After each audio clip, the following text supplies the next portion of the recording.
boxing news.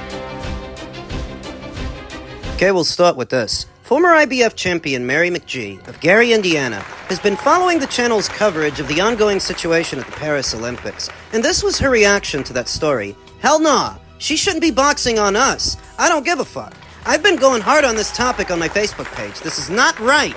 If they have XY chromosomes, they should not be in women's boxing. So most of the time here on the channel, we cover professional boxing, not amateur boxing. Mary is concerned. Mary is against this. And given what's going on, you have to start to wonder, is what's happening at these Olympic Games, is what's happening in the amateur ranks, is there any chance that that might spill over into the pros, into the pro ranks? Will they end up subject to this too? The amateurs and the pros are very different beasts, and you hear that all the time. They're almost two different sports, inside of the ring and outside of the ring, how they're governed. How is that? In the amateurs, what you are primarily seeing is a tournament format that all of the amateurs at the regional, national, and subsequently international level are subject to. It's a tournament format in the amateurs, whereas in the pros, it's not like that. The pros aren't in a tournament format, so a professional boxer is not necessarily subject to what these amateurs are subject to. They're not. The amateurs are kind of being forced to fight these fighters, Iman Khalif and Lin Yuting. To advance in these Olympic Games. They're kind of being forced to confront these fighters because if they don't fight, they don't advance. But if they do fight, they might lose due to perceived biological advantages these fighters may possess. They're being forced to deal with this because the amateur structure is a tournament format, whereas in the pros, it's not like that. Well, you might have seen one or two tournaments in the pros, but tournaments in the pros are far and few. What you talking about, like the Super 6 that Andre Ward fought in, or the World Boxing Super Series that Usyk fought in? Tournaments in the sport of boxing, pro boxing, are actually a rarity. As such, you really can't force professional women boxers to deal with these kinds of ambiguous situations based on what could be ambiguous biology. You can't force them into these situations to deal with them like you're forcing these amateurs. The infrastructure is different. The governance is different. It's one governing body in the IOC overseeing all of this, whereas in professional boxing, it's a lot more fragmented. There are that many more fingers in the pie when you talk about commissions and what commission, in what state, in what country, as well as sanctioning bodies. You would have to get a lot of people to cooperate, a lot of people to play ball with something like that, what's going on in the Olympics. And there's a good chance that a good number of them wouldn't want to. Why? The varying boxing markets around the world, from the United Kingdom to the United States, Australia, Japan. How many people in those markets do you think want to see a biological male fight a biological female? Read the room, look at the outrage, and look at where it's coming from. Look at what people are saying, and ask yourself if there's an audience for this kind of deal, this kind of situation. Yeah, but we don't really know what kind of situation this is. We don't, but what we do know is how people are interpreting this situation. A lot of people think these are biological men boxing biological women, and they're not okay with that. So if there's no market, no audience. If there's no audience, there's no money, and if there's no money, there's no fighting. It's called prize fighting. Separates the amateurs from the pros. It's not a tournament format, that's one. The governance and infrastructure is different, that's two. And money. Money moves everything in pro boxing. That's what it's all about. So what money do you think you're going to generate sparking outrage with two athletes of ambiguous biology that has not been verified, that appear as biological males to the audience, boxing biological females? You think Top Rank is going to promote that? Matchroom? You think Matchroom's going to promote that? Golden Boy? PBC? I don't think so. Queensberry? Boxer? You think they're going to promote that? You think there's an audience in the UK for that? I don't think so. This is where the idealism would hit a wall. You guys aware that Iman Khalif already had at least one professional boxing match? One pro fight, just one. Ask me where it happened, though. So after the IBA made the decision to ban Iman Khalif from competition late in the year, last year, in November, it would seem that that left Iman so inclined to go pro. And Iman had first professional boxing match in Singapore. Now, Singapore really isn't one of the major boxing markets. You could probably get away with this in Singapore. But you're not going to make a lot of money boxing in Singapore. Iman Khalif won that fight with that fighter by way of a third round TKO. But the fact that so few people are aware of this accents what I'm talking about. You want to beat up broads in Singapore? Go ahead. You're going to be flying so low on the radar, people don't even know you're fighting. The amateurs and the pros are very different beasts, and in the pros, it would require a level of cooperation that I don't think either Iman Khalif or Lin Yutin or any fighter with these ambiguous circumstances, biological circumstances, whatever they are. There are a lot of people in pro boxing that wouldn't go along with this, even if the IOC did. You'd have to get the commissions on board, the sanctioning bodies on board, the promoters. You would have to get promoters to invest. And do you think these promoters are going to want to stake their money pissing people off with this? These platforms, ESPN, DAZN, Amazon, do you think they would want to deal with the backlash that the IOC is currently experiencing? The outrage over these Olympics. The people in pro boxing are in the business of making fights, yes, making fights in order to make money. How much money are they going to make attaching themselves to this? Thus, a loophole between the IBA's guidelines and the IOC's guidelines might have been enough for Iman Khalif and Lin Yutin to squeeze through and be able to compete as amateurs and Olympians. But as professionals, they would require a level of cooperation I don't think they'd get. For what money? And who'd be putting it up? Think about all the guys in a Who Needs You club. Some girls, too. Some girls that are in the Who Needs You club that are high-risk, low-reward fighters that are regularly circumvented because they don't provide a big enough financial reward. And they don't have the ambiguous situations that Iman Khalif and Lin Yutin have. They don't even have that baggage. It's hard enough for a fighter to get a fight, even when they're really good. Add the vagaries that we're seeing in Paris to the equation, and that's a fighter that will fast become a member of the Who Needs You club. What the hell do you have that I need, and why should I fight you? Fuck off. It's not my intention to be harsh. I'm just being honest. The pros are very different and govern very differently to the amateurs. Function very differently. And a lot of it relies on the cooperation of the fighters and their managers, their teams, their promoters. A lot of it. A loophole created this situation in Paris. But navigating a professional boxing career, it is very, very different. Telling you right now, there's no audience for this, for these kinds of ambiguities. Not in the pros. Probably box a little bit more. You know. But towards the end, I told Bud, I said, hey, man, step to this motherfucker. You know, step to him and push him and shit. Well, I don't know if you can do that with Canelo or not, because he's big, strong, so we'll see.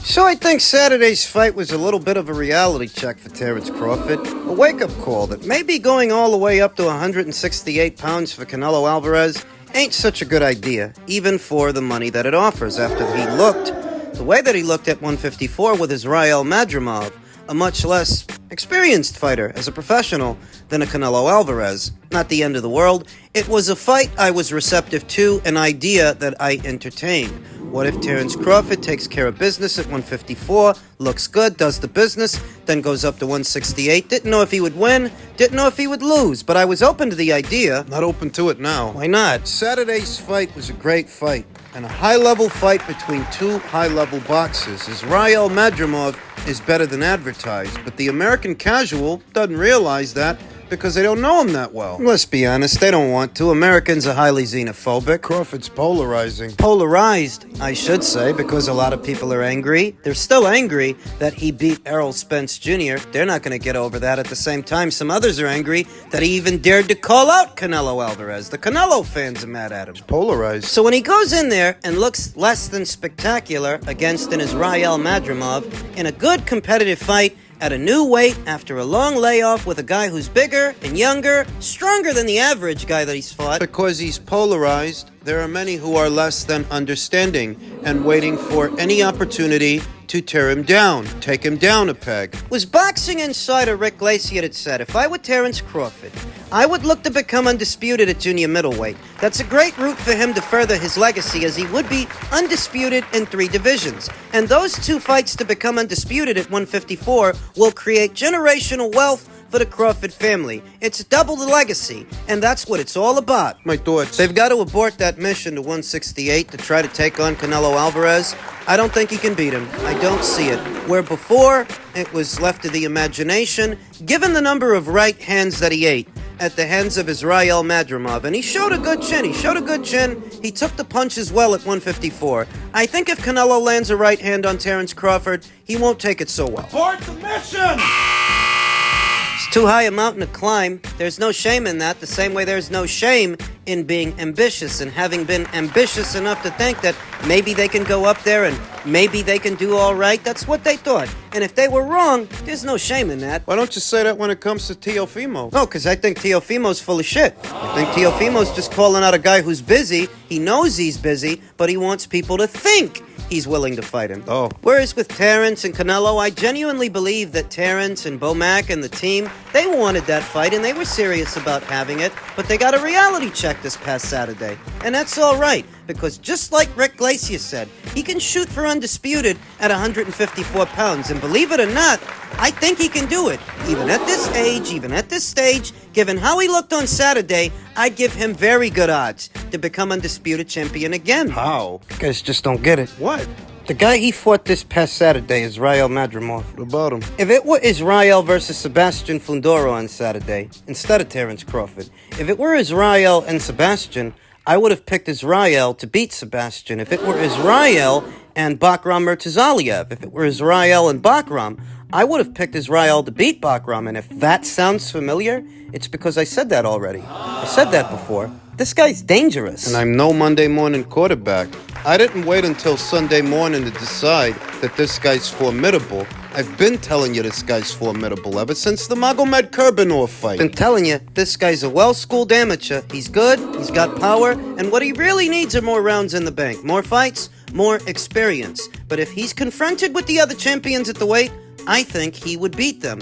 And Crawford just beat him off a year layoff. His first fight at a new weight. You want to act like you didn't know that. You want to act like you don't know that. Play dumb. You can play dumb by yourself. Play with yourself. Fuck off. Because you don't know that a year of inactivity could result in ring rust, as well as facing a young, strong, unbeaten fighter, a well-schooled amateur, a champion at a new weight. Because you're mad that Crawford beat Spencer. You're mad because he wanted to fight Canelo. You're mad. Be mad by yourself. That's how Crawford looked off a year layoff at a new weight against an unbeaten champion. If you see him again before the year is out, or anytime within the next 6 months, you do realize he's going to be sharper. You do realize he'll be a little bit more acclimated to this weight. You do realize that his power carried. Oh, he didn't knock the guy out. See, you guys haven't been watching Israel Madrimov to realize that he was gun-shy for long spells of that fight. You don't realize that because you haven't seen him. You don't know him. And he wasn't jumping in the way he jumps in with other guys, just letting his hands go. He had enough ring savvy. He knew to be careful, to be cautious. Even if he didn't know exactly what to do, he at least knew what not to do. You couldn't tell because you don't know him. You don't watch him. Terence Crawford's power carried. And that's why Israel was more reserved than he usually is. If he does what Rick Glacier is suggesting and what I am suggesting, that he stays at 154, 2 more fights, 1 more undisputed run before he calls it a career. The next time you see him, he's going to be sharper. His timing will be on point. He's going to be faster. He's going to be stronger. Better, perhaps 37 years old, perhaps. But we all know that Crawford is a gym rat. We all know he takes care of himself in between fights. And more fights within a lesser span of time equals a sharper fighter. He's still got enough left in the tank, I think, that he can do it again. He can do it at this weight, become undisputed. Fighting Sebastian's gonna be awkward. I'm not saying it isn't, but anybody that fights Sebastian ends up in an awkward situation. Anybody and everybody at this weight. How many 6'5" junior middleweights do you see? It's gonna be awkward. Of course it's gonna be awkward. But I think Terence can get him because Sebastian's defense ain't great. And that's a very big target. Bakram Murtazaliev, he was struggling with a 37-year-old Jack Colkay. He was losing a fight till he pulled that knockout out of his ass. You struggled with a 37-year-old Jack Colkay. Jack Colkay ain't no Terence Crawford. Nope. He can beat them both. Maybe that's what he should do. I think the Canelo fight and going all the way up there to 168 is a no-go. They may have to abort that mission, but that doesn't mean he doesn't have other options. That Turkey would be more than happy to put in the ring with him. All that talk about Sebastian fighting Spence, I don't even know if that fight's gonna happen. You saw Samson Lukowicz after the fight piping up, talking about how Terence ain't the same fighter that he used to be, so maybe that'll put the battery in their back. to where they want to fight him. They'll take him on. The silver lining. Pot of gold at the end of the rainbow. Go fight him then. He's not the same fighter that he was. Go fight him then. Maybe Terence Crawford got a rude awakening this past weekend, but you're in for one if you think he's low-hanging fruit now. A lot of money, so but I take 80% of everything. So that includes like the concessions that's at the arena. You take the food Everything. money, T-shirt money. If you take a soda in the arena, I You get get it. That's the face of boxing right here talking right now. The face of boxing indeed, and I say it all the time. It's not pocket watching, it's understanding. In order to gain a better understanding of what Canelo Alvarez is going to do and why, how he moves. What he makes and what he takes. According to him, he gets 80% of whatever comes in from one of his fights. He is very much a brand, and that is verifiable. That's why he's at the top of the Forbes list when it comes to boxers. Okay, so what? So when a bunch of different guys across a bunch of different weight classes are using his name to try to advance their own careers, How do you think that looks to him? I've said it before and I'll say it again.